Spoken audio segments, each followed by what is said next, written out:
Hey guys, Sriram here. This is the M331. It's a wireless mouse from Logitech. It's priced at 1099 rupees on Amazon, and here's my review. Okay, so design wise, this mouse is very compact and looks good too, especially in black. It definitely shares some DNA with Logitech's higher end mice like the MX Master, but it could be a tad bit small for some people. It's very comfortable to hold thanks to the soft touch material on the side of the mouse. The side also has a repetitive triangular pattern which looks cool, but it can get a little dirty over some time. The receiver that comes with the mouse is also very small and doesn't stick out of the USB port as much, which is great. What's not so great is that there's no Bluetooth support. There's also an LED indicator on the top, and on the bottom you'll find the battery compartment where you can conveniently store the receiver if you ever need to. I bought this mouse like 5 or 6 months ago and haven't had to replace the battery since, but eventually when you do run out, you'll have to replace the AA battery with a new one. There's also an on-off switch at the bottom, so if you're not using it, you can switch it off just to save some battery. Okay, so let's talk performance.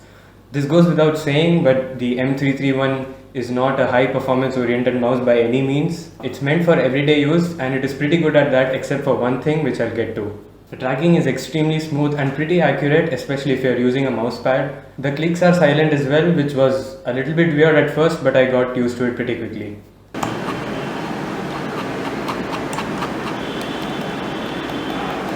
There is good feedback from the buttons as well, although the travel is pretty short.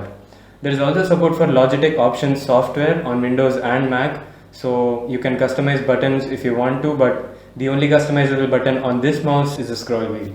So the one thing I noticed with this mouse is a significant delay in scrolling with the smooth scrolling feature enabled.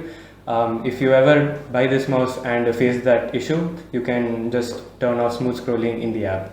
Okay, so let's talk about the one thing it does not do well, which is a deal breaker for me and I'm sure will be for a lot of people who are looking to buy this mouse.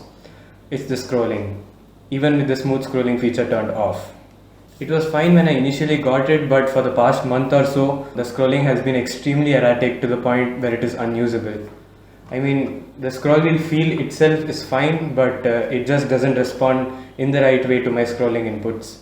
It's really frustrating because this mouse could have been an ideal everyday mouse and it comes pretty close to being one, but it's not. And if you were about to get this mouse, I would suggest that you look for something else. Thank you so much for watching. Like this video if you found this helpful, share it with others, subscribe to my channel, and I'll see you in the next one.